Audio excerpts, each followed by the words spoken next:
Bom, uma outra pergunta que foi feita foi, por conta da pandemia, muitos casais eles estão se vendo obrigados a passar mais tempo sozinhos e por isso tem causado estresse, brigas frequentes dentro de casa e tal, né.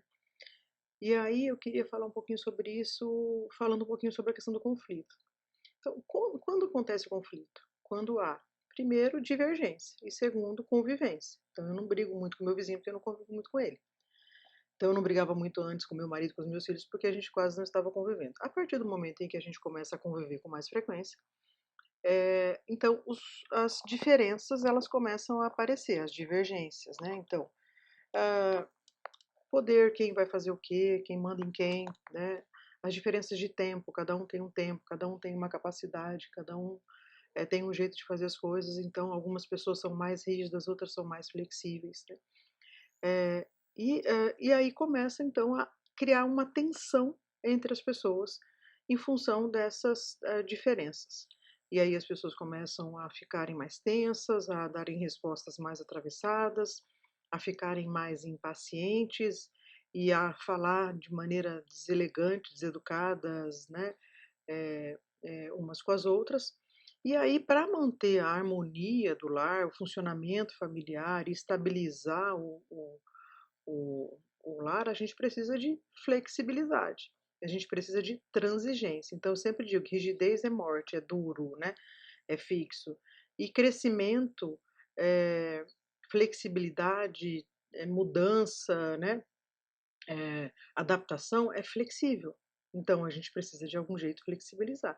Flexibilizar os relacionamentos, flexibilizar meu modo de pensar, as minhas escolhas, o meu jeito de fazer, e nisso eu vou me encaixando melhor e me adaptando melhor ao outro, aos outros, seja familiares, seja os colegas, seja os filhos, né. Então, eh, ter empatia, se colocar no lugar do outro e, em função disso, ser um pouco mais, entender mais o outro, ser mais assertivo, expressar mais sentimentos e emoções de maneira mais adequada, respeitando o outro, né. Ser assertivo é isso, é você, além de se colocar no lugar dele, também expressar os seus próprios sentimentos, colocar os próprios limites. Ser colaborativo, então fazer as coisas juntas, colaborar é trabalhar junto, é colabor, co-trabalho, né. Então, trabalhar junto, só que a isso também tem que ter um pouco de flexibilidade, eu tenho que aceitar os meus erros, aceitar o erro do outro, aceitar que o outro é diferente, respeitar a individualidade, ter mais paciência, né. Então é um desafio para a gente ter mais educação, né, ao expressar as coisas, respeito pela diversidade de ideias, respeito pelo tempo das pessoas, né, pelos seus sentimentos, pelos seus limites. As pessoas são diferentes da gente, fazem coisas diferentes, têm tempos diferentes, dedicam mais ou menos do que eu para fazer as coisas, né. E então, isso também irrita muito as pessoas. Impor os próprios limites, eu acho que, né, "Ó, você não vai falar assim comigo", ou "Você não vai, esse espaço é meu, esse momento é meu, né, me respeite também", mas ao mesmo tempo ter um cuidado com o outro, né, então acolher, orientar, ouvir, né, dedicar um tempo, largar o celular, o filme, a TV, né, assistir um filme que você não gosta com alguém porque você gosta, né, da pessoa e não do filme, comer uma comida que não está tão boa assim, mas porque não é que você gosta da comida, que ela ficou tão boa, mas porque você gosta da pessoa, e aí você pode elogiar, né, na divisão das tarefas, colocar então, e entra aí também, eu vou falar um pouquinho sobre isso agora, eu acho que assim, colocar o limite, não é ser tonto e não é ser explorado. Acho que uma coisa que é importante, que também traz muito conflito, é a falta de reciprocidade nas relações, né. Então, as pessoas elas acabam sendo exploradas umas pelas outras, porque algumas fazem mais do que outras. Então, expressar esse limite, conversar sobre injustiça, conversar sobre o que que é recíproco, como você está se sentindo explorada, como você está se sentindo mal, porque só você que faz, sobrecarregado, né? Isso é importante que a gente olhe para isso e fale sobre isso e converse sobre isso, né? Então, conversar sobre os padrões que você espera e que você não espera, né?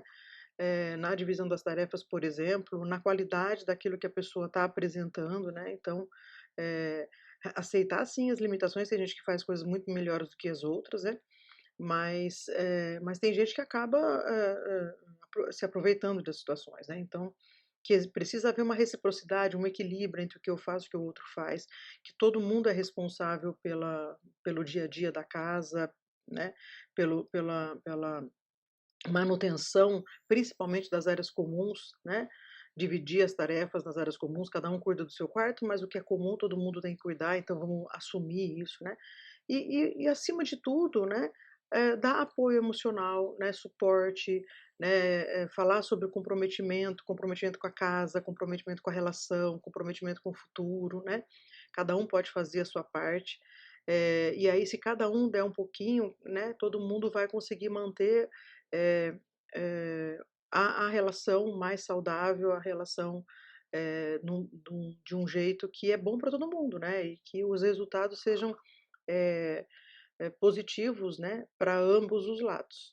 Então, acho que é mais ou menos isso que eu queria falar sobre esse tema, né, que, não é difícil, convivência é muito difícil, né, estar com as pessoas, a gente é um ser sociável, a gente, né, precisa estar, ter habilidades sociais não é fácil, né, conviver e compartilhar, o mesmo ambiente numa situação de isolamento e de confinamento é muito difícil, mas a gente pode, aprender, né, aprender uns com os outros, né, botar o outro também num primeiro plano aí, né, e repensar as próprias atitudes, né, o que que eu também estou contribuindo para que o ambiente e a dinâmica familiar seja mais ou menos positiva, né, mais ou menos agradável para todo mundo, ok? Era isso que eu tinha para dizer, sobre esse tema hoje.